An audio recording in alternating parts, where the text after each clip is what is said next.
Hello everyone, once again welcome to our physics class. Hope you all are fine over there. Children, in the previous session we had discussed about friction, static friction, kinetic friction, sliding friction, rolling friction. Also we discussed about the advantages and disadvantages of friction. Today we are going to discuss about circular motion, and also we will discuss the motion of a car on a level curved road as well as the banked curved road. So what do you mean by banking? Banking of road means one edge of, mainly the outer edge of the road is slightly raised with respect to inner edge of the road. So whenever the car or any vehicle moves over such a banked curved road, it looks like moving over an inclined plane. Okay, so we will discuss more about the features and the maximum possible velocity for the car to move along a level curved road and also a banked curved road. Let's get started with today's session. This is a derivation part, so please be ready with your pen and notebook and do all the derivations along with me. Okay. Let's continue with our chapter 5, Laws of Motion. So as discussed in our introductory video, today we are going to talk about circular motion. We had already studied about circular motion in our previous chapter. We derived an expression for centripetal force, centripetal acceleration, etc. in the previous chapter. Okay, so what do you mean by circular motion? Yes, circular motion is the motion of an object in a circular path. When a body moves along the circumference of a circle, there is an acceleration towards its center, and this acceleration is called centripetal acceleration. Okay, and which force provides this centripetal acceleration? The force which provides this centripetal acceleration is called centripetal force. Okay, so centripetal force plays a crucial role in circular motion.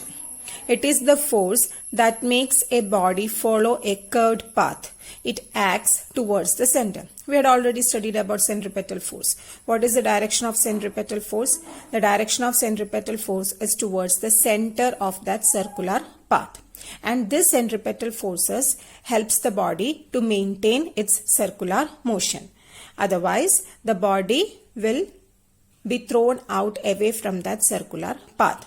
Centripetal force is denoted by F suffix C.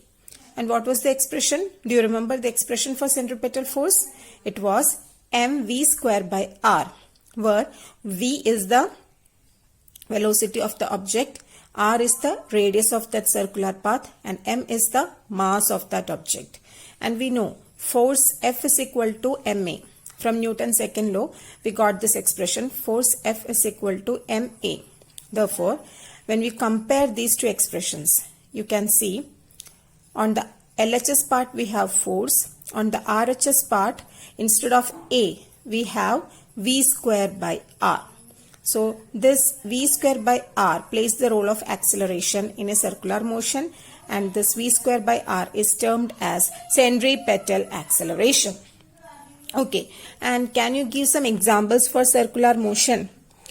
For a stone rotated in a circle by a string, the centripetal force is provided by the tension in the string. Okay, you might have studied about this activity. When a stone is tied with a string and when it is whirled round, what happens? The tension in that string provides the centripetal force. Now, the centripetal force for the motion of a planet around the sun. You all know planets revolve around the sun in a circular path. So a centripetal force is required there to maintain that circular motion of that planets. And that centripetal force is provided by the gravitational force between the planet and the sun. Okay, now again consider a car moving on a circular road.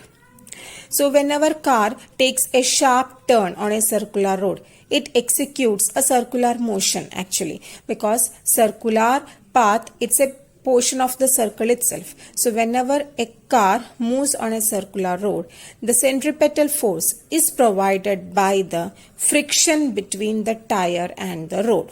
So this concept is very important. Whenever a car moves on a circular road, the centripetal force is provided by the friction between the tire and the road. And we are studying in more detail about the motion of a car on a level curved road and motion of a car on a banked curved road. So what do you mean by a level road and a banked road? We can discuss all these concepts in detail today. See, motion of a car on a level road.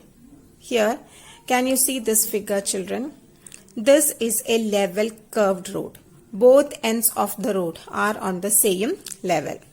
Okay, so a car is moving in that level curved, moving along that level curved road. So whenever a car moves on such a level curved road, what are the two forces acting on it? What are the two forces acting on it? The two forces are weight of the car mg vertically downwards, this is that force, and normal reaction n vertically upwards. Apart from this, one more force will act on the car, that is our frictional force, and the frictional force tries to oppose the motion of the car. That means the car tries to move away from the circular path, but the frictional force tries to bring the car towards the center of that circular path. Okay, so the three forces, actually not two forces, three forces actually act on it. One is the normal reaction, then weight of the car vertically downwards, then frictional force. Okay. This normal reaction cannot produce sufficient centripetal force required for the circular motion. So the centripetal force required for the circular motion is provided by this frictional force, because there must be some other force to balance this centripetal force. Otherwise, the objects will move towards the center of that circular path. Okay, so here the centripetal force is balanced by the frictional force between the road and the tire. This frictional force opposes the motion of the car moving away from the circular road. So what will be the condition for the circular motion? Hence, condition for circular motion can be written as centripetal force should be less than or equal to force of friction. Our centripetal force should not exceed the force of friction, because if centripetal force dominates, then the car will have a tendency to move towards the center of that circular path. Okay, that is, consider this is a circular path or a circular road, and our car is moving through this circular road. So if centripetal force dominates, what happens? Car will have a tendency to move towards the center of this circular road or circular path. Why? Because centripetal force acts towards this direction, towards the center of the circular path. Okay, so this should not happen. To maintain this balance, what is the condition? Our centripetal force Fc should always be less than, or it can be equal to, our frictional force. Okay. Now, see, here the static friction provides the centripetal acceleration, and our balancing condition is centripetal force should be less than or equal to the force of friction. And what is the expression for centripetal force? It is mv square by r less than or equal to, what is the force of friction? So you had already studied one expression, studied that the coefficient of static friction Fs is equal to force of friction by normal reaction. So what is force of friction? From this, force of friction is equal to normal reaction or coefficient of static friction into normal reaction. Okay, so here you can write, instead of force of friction, you can substitute its expression mu s into n. And from this, what is V square? V square is less than or equal to mu s n r divided by m. And what is this n? To understand the expression, just look at this figure. Okay, here normal reaction N is acting upwards and the weight of the car is acting vertically downwards. So we can see that this normal reaction is balanced by weight of car. So normal reaction N is equal to weight of the car mg itself. So instead of normal reaction N, you can substitute mg into R divided by M. So this M and M will cancel, and what is left? We have mu S gr. Okay. Again, V square is mu S gr. Then what will be V? V will be equal to square root of mu S gr. And this is the maximum speed of a car in a circular motion on a level road. Okay, that means the car should maintain this speed. The speed should not exceed this value. Otherwise, the car can't maintain its motion in that circular road. Okay, so what is the expression for maximum speed of a car in a circular road? It is square root of mu S gr, where mu s is the coefficient of static friction, g is acceleration due to gravity, and its value is 9.8 meter per second square, and small r is the radius of that circular path. So that's all about the motion of a car on a level road. Now just consider, if the level or if the road is not level properly, one side of the road is kept higher with respect to other side. Such a type of road is known as a banked road. Okay, children, just look at this figure.